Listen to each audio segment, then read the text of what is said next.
3:12 a.m. You know because you just checked your phone for the third time. The presentation is at 8. You know every number in that deck you built, and you're lying there running arithmetic that accomplishes nothing. 4 hours, 48 minutes if you fall asleep right now. And it's not the night sweats that are waking you up. This is the 3 a.m. wide awake for no reason that women describe over and over again. And it's not really about the hours you lost, it's how you will feel at 8 a.m. when you need to be at your best.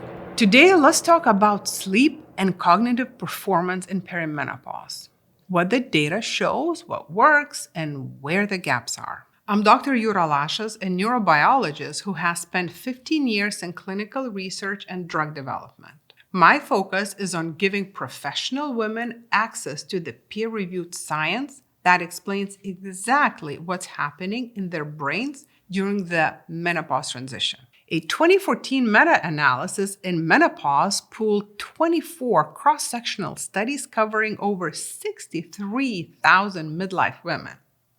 They found that women in perimenopause were 1.6 times more likely to have sleep issues than premenopausal women.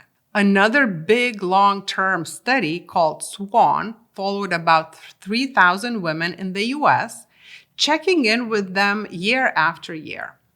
One of the clearest patterns they found was sleep problems, especially trouble staying asleep. About half of the women in perimenopause reported waking up during the night compared to around 30% before the transition. Before we go any further, there is an important distinction to keep in mind.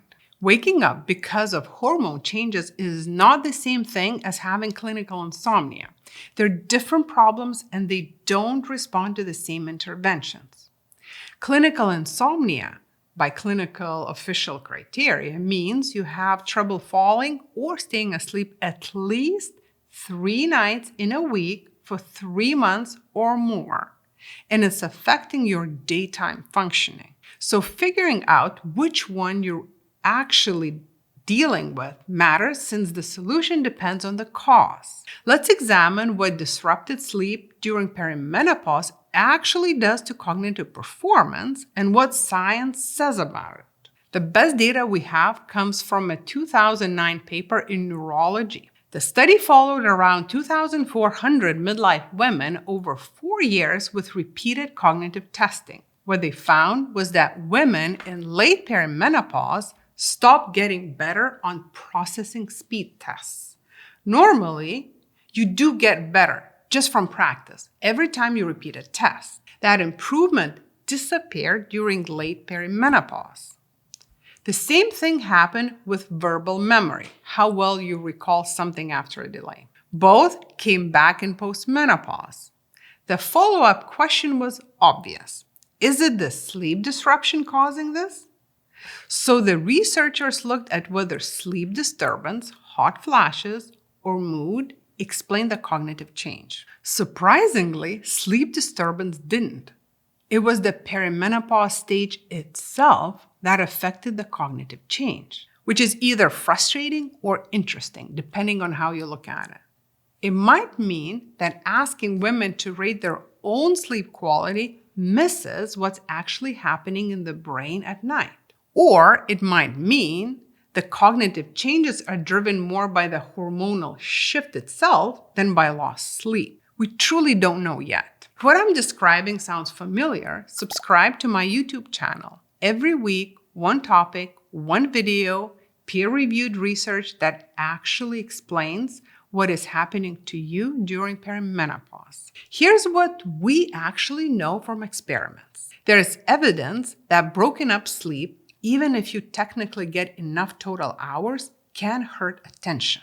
A 2024 study in the journal Sleep tried to separate two things, fragmented sleep and low estrogen.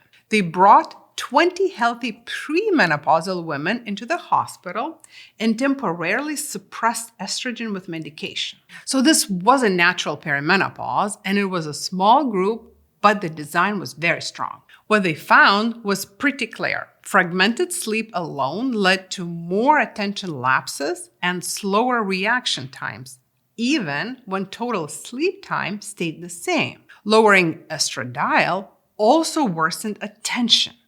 And when both were present, the effects added up. It's what they call a double whammy. So far, not a single randomized controlled trial in perimenopausal or menopausal women has shown that treating sleep actually improves objective cognitive test scores. The closest thing we have is a large study called the DISCO trial. It looked at digital cognitive behavioral therapy specifically for insomnia in about 410 people, most of them women around age 50. People felt much sharper after their insomnia improved.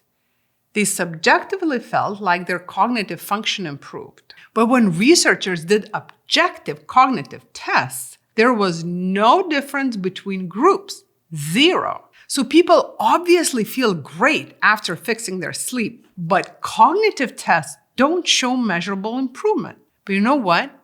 Even if they cannot measure improvements yet, feeling great has its own benefits. You feel more confident, more focused, and overall happier. Let's look at research methods that could help you sleep better.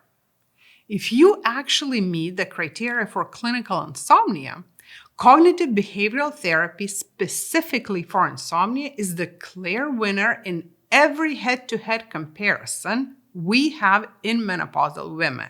CBT-I is not a cute list of sleep tips. It's a structured treatment. It includes things like sleep restriction, stimulus control, cognitive work around unhelpful thoughts about sleep, and relaxation training. When researchers pooled 4 large trials, including 546 peri- and postmenopausal women and 7 different interventions, CBT-I had the biggest impact on insomnia, roughly twice the effect of venlafaxine, exercise, or low-dose estrogen. If your sleep problems are mostly driven by hot flashes, then treating the hot flashes can help you sleep better. Hormone replacement therapy, HRT, can help with hot flashes and night sweats. You should talk to your doctor about your options. Once there are fewer hot flashes, the sleep also improves. However, HRT has not been shown to improve objective cognitive performance in perimenopause. As for melatonin, a 2021 meta-analysis in menopause pooled 8 randomized trials with more than 800 menopausal women, taking 1 to 5 milligrams for 3 to 12 months. The overall result for sleep quality was not significant. Melatonin is widely used and widely recommended. The trial data in this study are not very impressive. That doesn't mean nothing works. It just means we have to separate what sounds appealing from what has actually been tested in research. The supplement story for perimenopausal sleep is not as convincing as social media makes it sound. A 2024 systematic review in Nutrition Review looked at 59 studies on nutrition-based interventions for menopause-related sleep problems. Out of those, 37 reported that supplements had some kind of benefit, and 22 found no benefit at all. So the picture is mixed. Very important to note, most of the studies were low quality. Most of them measured only subjective sleep, meaning how women said they slept, not objective measures like sleep studies. Even more striking, only 3 out of 59 studies specifically recruited perimenopausal women. So we're often extrapolating from postmenopausal groups or mixed samples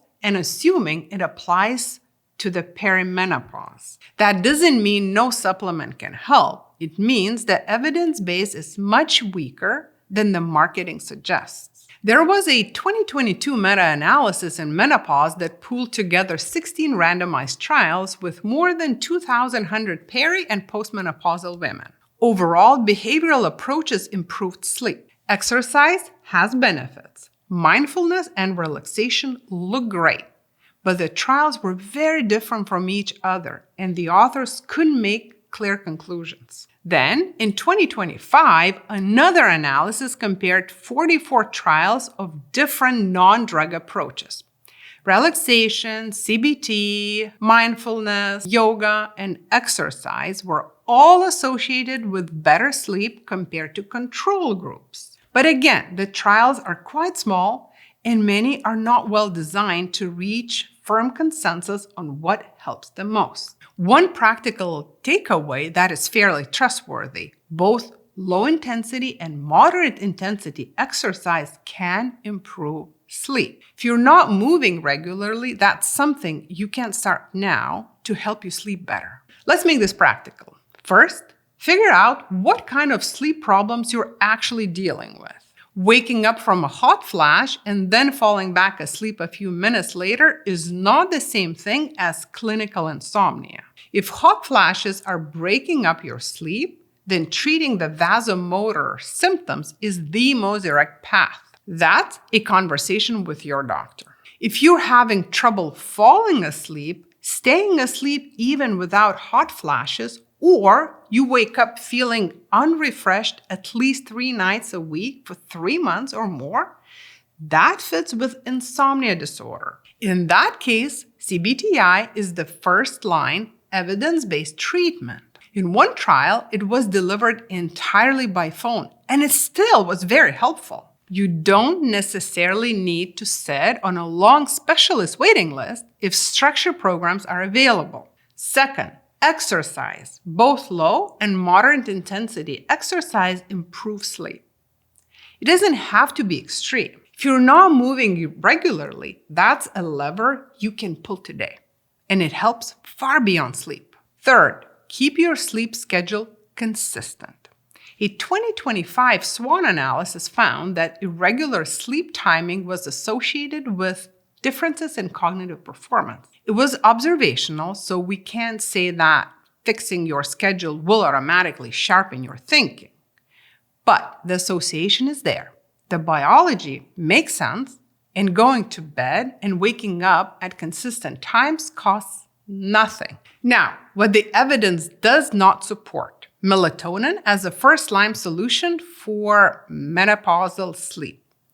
The pooled trial data just isn't convincing. Sleep hygiene tips by themselves are not a treatment for clinical insomnia. And none of these interventions have been shown to improve objective cognitive test scores in randomized trials. They may help you feel better and more functional, and that absolutely matters. The most frequent question I get is about supplements. As we discussed, we simply don't have good enough evidence to evaluate which supplements can objectively help. Looking at the data, I think it would be best to experiment yourself and see if, for example, 500 milligrams magnesium or 3 grams of glycine before bed could help. Sleep disruption in perimenopause is common, but it's not the same as clinical insomnia. Figuring out which one you're dealing with is step one, because as we've seen, the solution is different for each. If this changed how you understand what's happening to you, press like. Then scroll down and tell me in the comments what symptoms you want me to explain next. I read every single one. Subscribe so you're here when I cover it. And share this with women in your life who need real science. I will see you next week.